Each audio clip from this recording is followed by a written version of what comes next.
संभाजीनगर महापौर समीर भाऊ यांना मी धन्यवाद देतोय. एका दिवाळाचा आणि देशाचा अत्यंत महत्वाचा विषयाला त्यांनी हात घातला आहे. आजच्या मीटिंग मध्ये येथे या महानगरातून दिले गेले त्याचा संदर्भात पुढच्या महिनाभरात सगळी प्रक्रिया पूर्ण करून त्यांच्यावर कारवाई करण्यासंबंधीचे निर्णय झाला. आतापर्यंत फक्त 200 लोकांची नावं आरोपी म्हणून आलेली आहेत. आता बैठकीत आणखीन एक गोष्ट समोर आली की संभाजीनगर जिल्ह्यात मोहळाई गावातला घोटाळा हे आता सगळ्यांना माहित आहे. गावाची लोकसंख्या 1300 आणि नोंदणी झाली आहे 3447. ही नोंदणी मे 2025 ते नोव्हेंबर 2025 दरम्यान झाली. त्यातलं एकही नाव इथलं नाही. तशी शक्यता संभाजीनगर शहरात झाली असण्याची शक्यता आहे. या महापालिकेत 16,000 नावं 2024 आणि 2025 मध्ये जे जुना रेकॉर्ड मध्ये वाढवण्यात आली आहे ती तपासण्याचे निर्देश आज महापौर महोदयांनी दिला आहे. जी प्रक्रिया निवडणुकीच्या पूर्वी थांबली होती ती पुढच्या 3 महिन्यात संबंध महाराष्ट्रात पूर्ण केली जाणार. आतापर्यंत 10,000 लोकांना आरोपी बनवण्यात आले आहे. संभाजीनगर महानगरात प्रगती झाली आहे पण सिल्लोड येथे काहीही काम झालेलं नाही. त्या संबंधी पण आज जिल्हाधिकाऱ्यांकडे चर्चा होणार. सिल्लोड मध्ये 1100 बोगस आदेश दिले गेले त्याच्यावर कारवाई होणार. परंतु एक यमनचा देखील या ठिकाणी एक नागरिक आढळला. म्हणजे बाहेरून येतात ते लोकांचं रेकॉर्ड जे आहे ते लवकर तपासलं जात नाही. त्यामुळे ही संख्या वाढत जाते आणि भविष्यामध्ये एक धोका निर्माण होतो. 2 गोष्टी आहेत. तपासली जाते हा एक भाग आहे. तो फ्रॉड फोर्जरी आहे. म्हणजे जे मी मोहळायचं जसं सांगितलं की ते टर्मिनल हॅक करण्यात आलं. पण टर्मिनल हॅक करण्यात आलं पण 2 वर्ष तिथे टर्मिनल चालवण्यातच आलं नाही. हा एक भाग. इथे संभाजीनगरचे जे मी गेल्या 8 महिने ओरडतोय महापालिका आणि जिल्हाधिकारी प्रतिसाद देत नव्हते. आज त्यांचेच आकडे त्यांच्या जवळ ठेवले.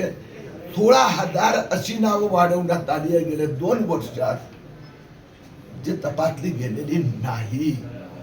जसं यवतमाळ मध्ये ते सेंदूर शेणी गाव 1400 27,000 नावं 2025 मध्ये भरती गेली तर याकडे पण ते तपासावं लागणार आहे. तुम्ही सिल्लोडचा विषय काढला आहे. काल सिल्लोड मध्ये अब्दुल सत्ता एका मंदिरात गेले. त्यानंतर तिथले काही तरुणांनी ते गोमूत्र टाकून स्वच्छ केले, शुद्ध केलं. त्यांचं म्हणणं असं होतं की त्या अपवित्र झालं. माझं म्हणणं आहे दोन्ही विषय वेगळे आहेत. जन्म प्रमाणपत्र घोटाळा हा देशाचा सुरक्षेचा प्रश्न आहे. ज्यांचा इथे जन्म झाला नाही, ज्यांच्याकडे इथे जन्म झाल्याचा काहीही पुरावा नाही, त्यांच्या संबंधात कारवाईची प्रक्रिया सुरू आहे. त्यांनी स्पष्टपणे सांगायचं आहे तर इथे जन्म झालाय तर कागद दाखव. आणि जर नाही कागद मग तो बांगलादेशी आहे की रोहिंग्या आहे त्याची देशाला काही विषय नाही आहे. त्याला परत पाठवणार. तुमचा आक्षेप आहे की जी इथली नाहीये. तर पहिली गोष्ट मी जसं सांगितलं हे महानगराचा जिल्ह्यात सिल्लोड येथे 1100 अशी अपात्र बेकायदेशीरित्या जन्म प्रमाणपत्र दिली गेली आहेत. त्या संबंधीची प्रक्रिया जात नाही आहे. आता त्याला गती दिली जाते. बरं, तुम्हाला महापौरांनी काय शब्द दिला? प्रश्न याच्यासाठी विचारला आहे की तुषार भोसले यांनी असं म्हटलं आहे की ते हिंदू नाहीये तर मग मंदिरात कशाला जातात. ते तुमच्या पक्षाचे आहे तुषार भोसले.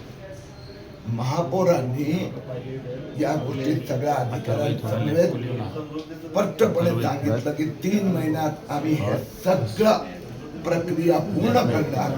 दर महिन्याला ते रिव्ह्यू मिटिंग घेणार आणि त्यांनी सगळ्या अधिकाऱ्यांना सांगितलंय ताबडतोब ते येथे महापौर भारतीय जनता पक्षाचे 3 सिनियर नगरसेवकांची एक टीम बनवणार आहेत जे मॉनिटरिंग करणार. सर असं तर नाही तुमच्याकडे संवैधानिक पद नसल्यामुळे अधिकारी दखल घेत नाही. तत्कालीन राज्यपाल भगतसिंह कोश्यारी यांनी महात्मा फुले शिवाजी महाराजांचा अपमान केला तेव्हा त्यांचा राजीनामा का घेतला नाही असं विरोधक भाजपाला विचारतात. तर त्याचं उत्तर अनेक वेळा देऊन झालंय. आता आपण काय विरोधक विचारत असतात तुम्हाला. हो, त्यात काय आपलं काम चाललेलं आहोत ते चालू ठेवलं पाहिजे. बरं सर, सिल्लोड संघटनावरून मोठा वाद सिल्लोडचा विषय सुरू काय आहे. आहे? काँग्रेसचे जे प्रदेशाध्यक्ष आहेत त्यांनी किती दिवसांची तुलना शिवाजी महाराजांशी केली त्याच्यावरून एक वाद सुरू आहे. त्यावर तुमचं मत काय? कोणी निवडून आला म्हणून त्याला भारताची घटना भारताचं राष्ट्रीयत्व याचा वर टिंगल करण्याचा अधिकार नाही मिळत. ते मालेगाव महापालिका असो की अन्य कुठे असो जे महापुरुष आहे भारतरत्न डॉक्टर बाबासाहेब आंबेडकरांच्या घटनेला अनुसरून त्यांना वागावं लागणार. काही महापालिकेत निवडून आल्यानंतर म्हणतात हमारे मन में आएंगे तो जन्म प्रमाण पत्र दूंगा. हे चालणार नाही.